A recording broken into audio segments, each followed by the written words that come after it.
that are in retail packages ready for use. And we have been arresting a lot of them because it's on the prohibition list. It's hazardous because if you observe carefully, because the smugglers are bent on bringing it in, the mode of storage, the mode of carriage, and a lot of dirt it has been infected with a lot of dirt. You see, they pour it into nylon bags, hide in both. Then later, when they go to a place like Ota, they go and report it in jerry can. It passes through many processes. So there is no control, no quality control, no standards. So even the health hazard, the implication is obvious. But there are some daredevil smugglers that are bent on bringing, but we are matching them. That is why we have made a lot of seizures of vegetable oil in this command. While the customs struggle to combat smuggled adulterated vegetable oil, the hygiene of some locally produced ones come into question. In a rural area in Kano State, granite is a common source of vegetable oil. The nut is spread out in the open to loosen moist. Then it goes into the locally fabricated milling machine.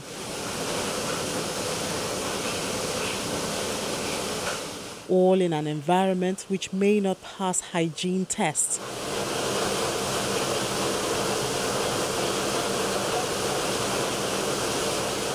The extraction process is hardly automated, with several stages requiring human intervention.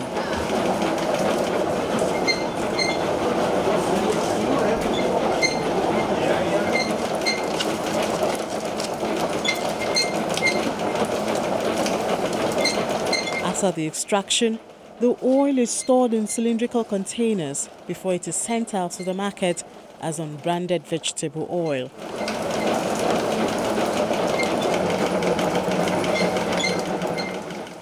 The National Agency for Food and Drug Administration and Control is aware of its responsibility in protecting the health and well-being of Nigerians through the consumables, which include vegetable oil.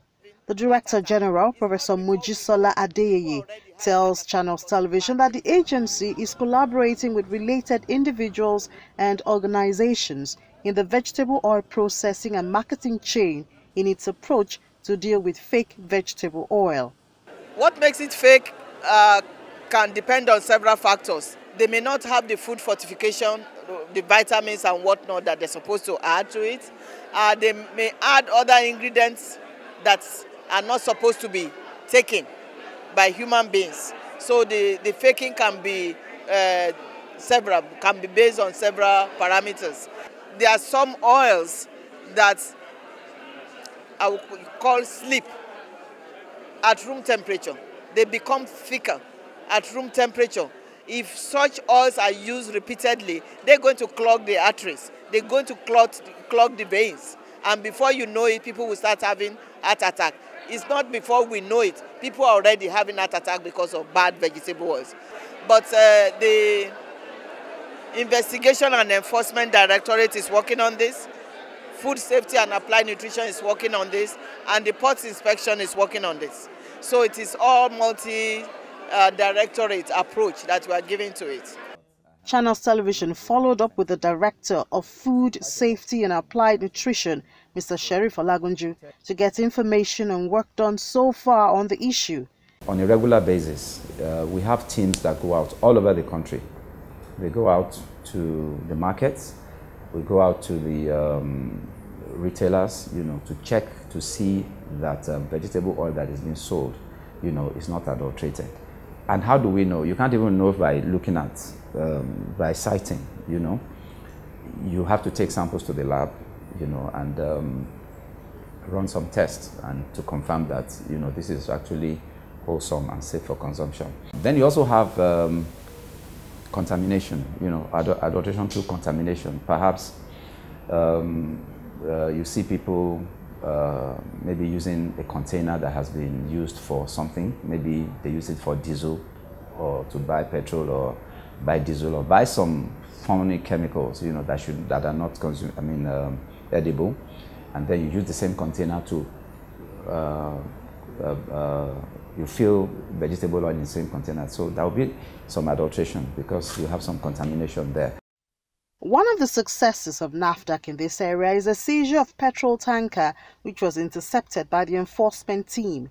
The truck is labeled for petroleum products and even has the tag of Pengason, but its content at the time of seizure, according to NAFDAC, was vegetable oil, which was obviously going to end up in the market as unbranded oil.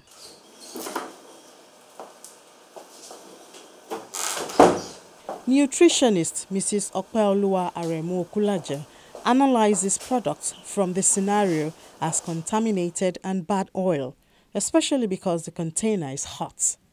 Now, vegetable oils that we have, there are different types. And by the time you heat them up or you consume them, a lot of them, the way they are actually produced, the chemicals they use, by the time they get to us, they are already contaminated. If you have now kept them in a container that is hot, that has no air and nothing like that, then it becomes even, it deteriorates the more. So it's more damaged. So what you are consuming is not the original oil, but products that have broken down, that do more damage to the health, raise your cholesterols.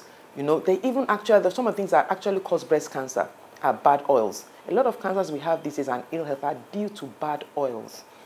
So if it's been stored like that, especially where petroleum products was supposed to be, maybe they've even stored it there before, there's a possibility that the fuel, the fumes and the vapors have already entered, you know, have been able to penetrate into the containers. So those oils would not be healthy.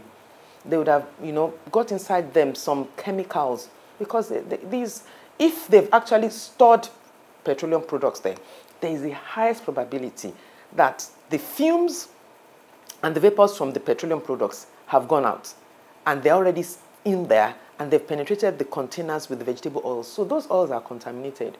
In a rural area in southwest Nigeria, a private investigation reveals that some sellers of what is called vegetable oil have different components. In this case, a substance which looks like animal fat is dissolved and mixed to increase the volume of oil available for sale.